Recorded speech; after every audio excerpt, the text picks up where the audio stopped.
순자산 10억은 대한민국 수도 서울에서 상위 중산층으로 진입했다는 증거입니다. 특히나 당신이 40대에 순자산 10억을 만들었다면 미래 상류층에 진입할 수 있다는 강력한 신호이기도 합니다. 자, 대한민국 부자 보고서에 의하면 자수성가형 부자들은 대략 42세경에 인생의 종잣돈 7억을 모았다고 응답했습니다. 그러니 40대에 10억을 모았다면 이후 부자 보고서상 부자 기준인 금융자산 10억, 순자산 32억 이상으로 갈 수 있는 가능성이 매우 높다는 뜻입니다. 대한민국 부자들의 평균 나이는 60대 초반입니다. 즉 40세경에 7억을 모아서 20년 후에 대략 순자산을 4배로 불린 사람들이 부자라는 사실을 알 수가 있습니다. 만약 부자 보고서에 들어가지는 못하더라도 10억은 그 자체로도 매우 큰 의미가 있습니다. 그래서 5060 때에 10억을 모으는 것도 매우 유의미합니다. 혹자는 10억 가지고 이제 강남 아파트 한 채도 못 산다고 반론합니다만 10억은 여전히 매우 큰 돈입니다. 자, 10억을요. 글로벌 자산 배분 중립형에 거치식으로 투자해 놓으면 연평균 8% 정도 복리 수익을 거두게 됩니다. 지난 25년 동안 그랬죠. 지난 25년 동안 물가 상승률은 연평균 대략 3% 정도입니다. 물가 상승을 이기기 위해서는 최소한 3% 정도는 재투자를 해줘야 한다는 것입니다. 나머지 5% 정도는 매년 사용을 해도 구매력 기준 원금 가치는 거의 영원토록 유지가 가능합니다. 연에 5천만 원의 수동적 소득이 생기는 것이죠. 자, 노인부부 기준 적정 생계비는 연 3,500 정도입니다. 이 정도를 매년 사용하고도 대략 1,500 정도가 남는 것이죠. 또한 구매력 기준 원금 가치는 거의 영원토록 유지가 되면서 말이죠. 자, 4인 가족의 적정 생계비는 연 6천만 원입니다. 대략 1,000만 원 정도가 모자르게 됩니다. 이 경우 약간의 파트타임만 해도 4인 가족이 먹고 사는 것에 문제가 없을 정도로 굉장히 큰 돈이라는 것입니다. 원금 가치는 거의 영원토록 방어가 가능하면서요. 이만큼 10억이라는 돈은 매우 큰 돈이고 상당히 유의미한 돈입니다. 자, 오늘은 이 10억을 만드는 핵심 전략을 공부해 봅니다. 1. 피해야 할 것. 자, 찰리 먼거는요, 무엇을 해야 하는지보다 무엇을 하지 말아야 하는지 알고 그에 따라 행동하는 것이 더욱 중요하다고 이야기를 했습니다. 그래서 핵심 전략을 이야기하기 전에 하지 말아야 할 2가지를 이야기해 보겠습니다. 자, 첫째, 예적금만 지속한다.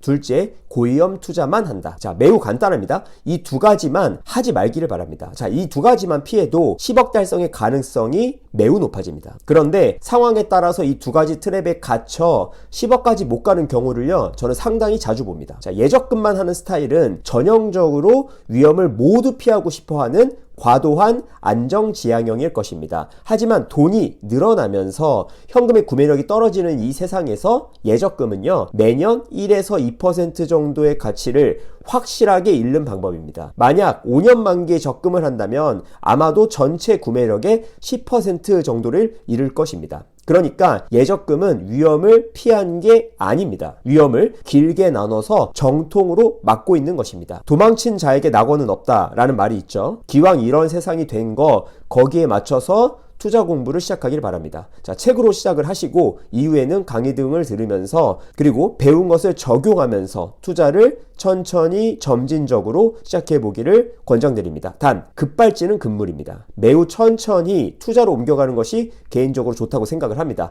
만약 저에게 1억 정도의 목돈이 예금에 있다면 몇 년에 걸쳐서 자산 배분 투자로 옮겨갈 것입니다. 자, 반대 유형도 있습니다. 자, 테마주나 잡코인 등 위험한 투자에 스토리텔링적인 그런 투자를 하는 것입니다. 자, 스토리텔링은 이런 식입니다. 현재 적자인데 무슨 계약을 이 회사에서 진행 중이고 나중에 우리나라 몇 위 기업이 될 것이다. 또 코인이 미래의 금융이고 모든 금융시장을 다 장악할 것이다. 물론 이 중에서 몇몇은 실현될지도 모릅니다. 미래는 모르는 것이니까요. 다만 이런 식의 약한 근거에 투자하는 것은 성공 가능성이 매우 희박합니다. 자, 저라면요, 조금 더 숫자를 볼 것입니다. 예를 들어서요, 이 회사는 1년에 얼마를 버는데 역사적으로는 그 5배 수준에서 가격이 형성되어서 거래가 되었네. 근데 최근에 공장 화재로 한 3배 정도의 가격으로 떨어졌네. 근데 화재 조사 결과를 보니까 대략 3개월 정도면 생산 차질이 해결될 것으로 보이네. 오히려 소비자들은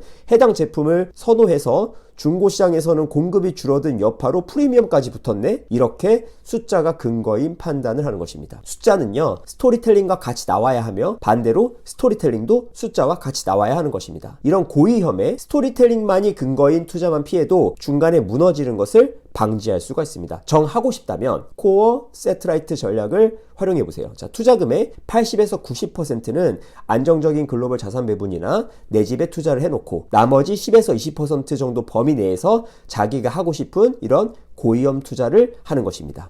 해야 할 것. 자, 그렇다면 해야 할 것은 무엇일까요? 자, 첫째, 적절한 레버리지를 활용하는 것입니다. 자, 둘째, 소득을 높이는 것입니다. 그렇다면 어떻게 해야 할까요? 자, 일단 종자주택을 주담대나 전세금을 활용해서 마련하는 것입니다. 자, 이는 10억을 가는 핵심 전략에 해당하는 안정적이고 장기적인 우량한 레버리지를 활용하면서 최종 목적지인 만족할 만한 집, 즉 최종주택을 마련하는 첫 단계이기도 합니다. 자, 2026년 현재 대한민국의 주택시장 관련 규제는 극에 달해 있기 때문에 가처분 소득이 허용하는 범위 내에서 최대한의 레버리지를 활용해도 될 시기로 봅니다. 어차피 주택가격의 50% 이상은 나오지도 않습니다. 자, 또한 현재는 무주택만 레버리지를 활용하게 길을 열어준 시기입니다. 서울과 경기 핵심 지역이 모두 토지거래 허가구역이고 15억 이하만 6억까지 대출이 나오는 상황입니다. 그러나 무주택자는 새낀 매물을 일단 살 수 있고요. 그 세입자 임대차 계약 종료 시점까지 실입주를 미룰 수가 있습니다. 이게 올해 말까지 연장이 지금 되어 있습니다. 그러니까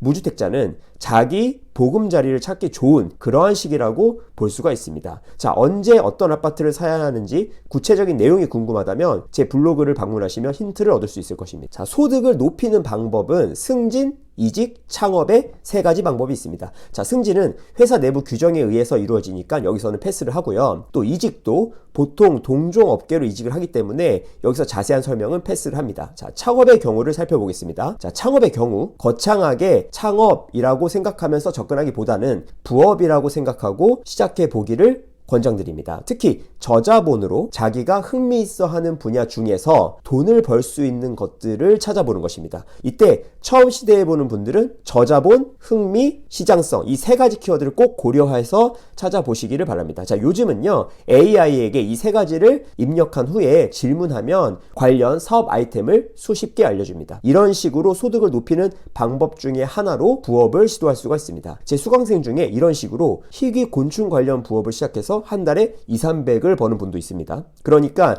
위 세 가지 키워드의 교집합을 찾아가면서 소득 높이기 작업을 반드시 시도해 보기를 바랍니다. 3. 10억 자산 배분의 황금 비율. 자, 우리는 이 두 가지를 통해 순자산 10억을 완성하게 되면 결국 두 가지로 가게 됩니다. 자, 첫째, 만족할 만한 최종주택.